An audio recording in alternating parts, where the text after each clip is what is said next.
भाग्यशाली शूद्र की कथा। श्री भगवान कहते हैं, एक महान भाग्यशाली शूद्र था जो कभी लोभ में नहीं पड़ता था। वह साग खाकर, बाजार से अन्न के दाने चुनकर तथा खेतों से धान की बालें बीनकर बड़े दुख से जीवन निर्वाह करता था।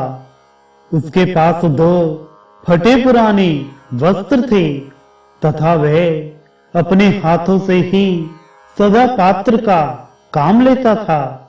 उसे कभी किसी वस्तु का लाभ नहीं हुआ, तथापि वह पराया धन नहीं लेता था। एक दिन में उसकी परीक्षा करने के लिए 2 नवीन वस्त्र लेकर गया और नदी के तीर पर एक कोने में उन्हें आदर पूर्वक रख के अन्यत्र जा खड़ा हुआ।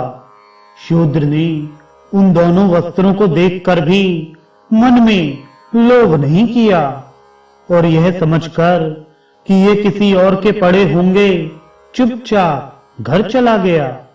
तब यह सोचकर कि बहुत थोड़ा लाभ होने के कारण ही उसने इन वस्त्रों को नहीं लिया होगा, मैंने गूलर के फल में सोने का टुकड़ा डालकर उसे वहीं रख दिया। मगध प्रदेश, नदी का तट और कोने का निर्जन स्थान, ऐसी जगह पहुंचकर उसने उस अद्भुत फल को देखा।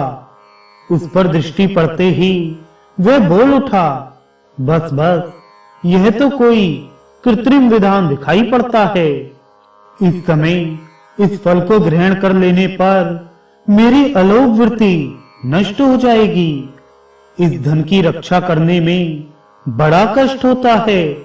यह अहंकार का स्थान है। जितना ही लाभ होता है उतना ही लोभ बढ़ता जाता है। लाभ से ही लोभ की उत्पत्ति होती है। लोभ से ग्रस्त मनुष्य को सदा ही नरक में रहना पड़ता है। यदि यह गुणहीन द्रव्य मेरे घर में रहेगा तो मेरी स्त्री और पुत्रों को उन्माद हो जाएगा। उन्माद काम जनित विकार है। उससे बुद्धि में भ्रम हो जाता है। भ्रम से मोह और अहंकार की उत्पत्ति होती है। उनसे क्रोध और लोभ का प्रादुर्भाव होता है। इन सब की अधिकता होने पर तपस्या का नाश हो जाएगा। तपस्या का क्षय हो जाने पर चित्त को मुंह में डालने वाला मालिन्य पैदा होगा। उस मलिनता रूप सांकल में बंध जाने पर मनुष्य फिर ऊपर नहीं उठ सकता। यह विचार कर वह शूद्र उस फल को वहीं छोड़ घर चला गया। उस समय स्वर्ग के देवता प्रसन्नता के साथ साधु साधु कहकर उसकी प्रशंसा करने लगे। तब मैं एक क्षण पक्का रूप धारण करके उसके घर के पास गया और लोगों को उनके भाग्य की बातें बताने लगा। विशेषतः भूतकाल की बात बताया करता था। फिर लोगों के बारंबार आने जाने से यह समाचार सब ओर फैल गया। यह सुनकर उस शूद्र की स्त्री भी मेरे पास आई और अपने भाग्य का कारण पूछने लगी। तब मैंने तुरंत ही उसके मन की बात बता दी और एकांत में स्थित होकर कहा, महाभागे, विधाता ने आज तेरे लिए बहुत धन दिया था, किंतु तेरे पति ने मूर्ख की भांति उसका परित्याग कर दिया है। तेरे घर में धन का बिल्कुल अभाव है। अतः जब तक तेरा पति जीवित रहेगा तब तक उसे दरिद्रता ही भोगनी पड़ेगी। इसमें तनिक भी संदेह नहीं है। माता, तू शीघ्र ही अपने घर जा और पति से उस धन के विषय में पूछ। इस मंगलमय वचन को सुनकर वह अपने पति के पास गई और उस दुखद वृतांत की चर्चा करने लगी। उसकी बात को सुनकर शूद्र को बड़ा विस्मय हुआ। वह कुछ सोचकर पत्नी को साथ लिए मेरे पास आया और एकांत में मुझसे बोला, क्षणपक, बताओ तुम क्या कहते थे? क्षणपक बोला, तात, तुम्हें प्रत्यक्ष धन प्राप्त हुआ था, फिर भी तुमने अवज्ञा पूर्वक तिनके की भांति उसका त्याग कर दिया। ऐसा क्यों किया? जान पड़ता है तुम्हारे भाग्य में भोग नहीं बधा है।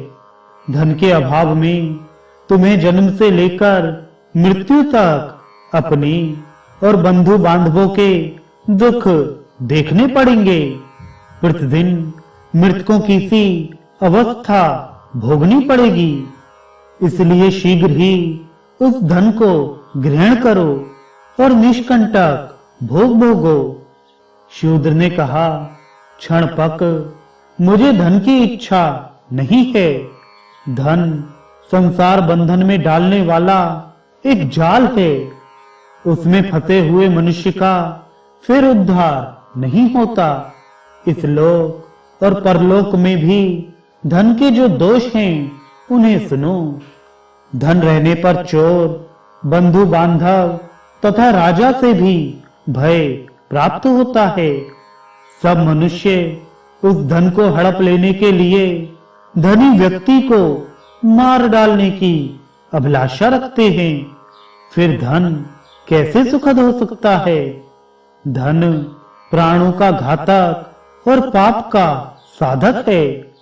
धनी का घर काल एवं काम आदि दोषों का निकेतन बन जाता है। अतः धन दुर्गति का प्रधान कारण है। क्षणपक बोला, जिसके पास धन होता है उसी को मित्र मिलते हैं। जिसके पास धन है उसके सभी भाई बंधु हैं। कुल, शील, पांडित्य, रूप, भोग, यश और सुख ये सब धनवान को ही प्राप्त होते हैं। धनहीन मनुष्य को तो उसके स्त्री पुत्र भी त्याग देते हैं। फिर उसे मित्रों की प्राप्ति कैसे हो सकती है? जो जन्म से दरिद्र है वे धर्म का अनुष्ठान कैसे कर सकते हैं? स्वर्ग प्राप्ति में उपकारक जो सात्विक यज्ञ कार्य तथा पोखरे खुदवाना आदि कर्म हैं, वे भी धन के अभाव में नहीं हो सकते। दान संसार के लिए स्वर्ग की सीढ़ी है, किंतु निर्धन व्यक्ति के द्वारा उसकी भी सिद्धि होनी असंभव है। व्रत आदि का पालन, धर्मोपदेश आदि का श्रवण, प्रीतियज्ञ आदि का अनुष्ठान तथा तीर्थ सेवन ये शुभ कर्म धनहीन मनुष्य के किए नहीं हो सकते। रोगों का निवारण, पथ्य का सेवन, औषधों का संग्रह, अपने शरीर की रक्षा तथा शत्रुओं पर विजय आदि कार्य भी धन से ही सिद्ध होते हैं। इसलिए जिसके पास बहुत धन हो उसी को इच्छा अनुसार भोग प्राप्त हो सकते हैं। धन रहने पर तुम दान से ही शीघ्र स्वर्ग की प्राप्ति कर सकते हो। शूद्र ने कहा, कामनाओं का त्याग करने से ही समस्त व्रतों का पालन हो जाता है। क्रोध छोड़ देने से तीर्थों का सेवन हो जाता है। दया ही जप के समान है। संतोष ही शुद्ध धन है। अहिंसा ही सबसे बड़ी सिद्धि है। शिलोक्ष वृत्ति ही उत्तम जीविका है। साग का भोजन ही अमृत के समान है। उपवास ही उत्तम तपस्या है। संतोष ही मेरे लिए बहुत बड़ा भोग है। कौड़ी का दान ही मुझ जैसे व्यक्ति के लिए महादान है। पराई स्त्री माता और पराया धन मिट्टी के ढेले के समान है। पर स्त्री सर्पणी के समान भयंकर है। यही सब मेरा यज्ञ है। गुण निभे, इसी कारण मैं उस धन को नहीं ग्रहण करता। यह मैं सच सच बता रहा हूं, कीचड़ लगाकर धोने की अपेक्षा दूर से उसका स्पर्श ना करना ही अच्छा है।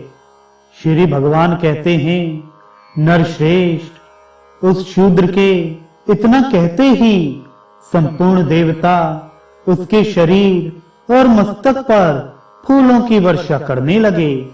देवताओं के नगारे बज उठे, गंधर्वों का गान होने लगा। तुरंत ही आकाश से विमान उतर आया। देवताओं ने कहा, धर्मात्मन, इस विमान पर बैठो और सत्यलोक में चलकर दिव्य भोगों का उपभोग करो। तुम्हारे उपभोग काल का कोई प्रमाण नहीं है। अनंत काल तक तुम्हें पुण्यों का फल भोगना है। देवगणों के यूं कहने पर शूद्र बोला, इस क्षणपक को ऐसा ज्ञान, ऐसी चेष्टा और इस प्रकार भाषण की शक्ति कैसे प्राप्त हुई है? इसके रूप में भगवान विष्णु, शिव, ब्रह्मा, शुक्र अथवा बृहस्पति, इनमें से तो कोई नहीं है। अथवा मुझे छलने के लिए साक्षात धर्म ही तो यहां नहीं आए हैं। शूद्र के ऐसे वचन सुनकर क्षणपक के रूप में उपस्थित हुआ मैं हंसकर बोला, महामुनि, मैं साक्षात विष्णु हूं। तुम्हारे धर्म को जानने के लिए यहां आया था। अब तुम अपने परिवार सहित विमान पर बैठकर स्वर्ग को जाओ। तदनंतर वह शूद्र दिव्य आभूषण और दिव्य वस्त्रों से सुशोभित हो सहसा परिवार सहित स्वर्गलोक को चला गया। इस प्रकार उस शूद्र परिवार के सब लोग लोभ त्याग देने के कारण स्वर्ग से धारे। बुद्धिमान तुलाधार धर्मात्मा है, वे सत्य धर्म में प्रतिष्ठित हैं, इसलिए देशांतर में होने वाली बातें भी उन्हें ज्ञात हो जाती हैं।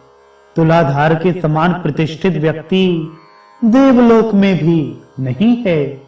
जो मनुष्य सब धर्मों में प्रतिष्ठित होकर इस पवित्र उपाख्यान का श्रवण करता है, उसके जन्म जन्म के पाप तत्काल नष्ट हो जाते हैं।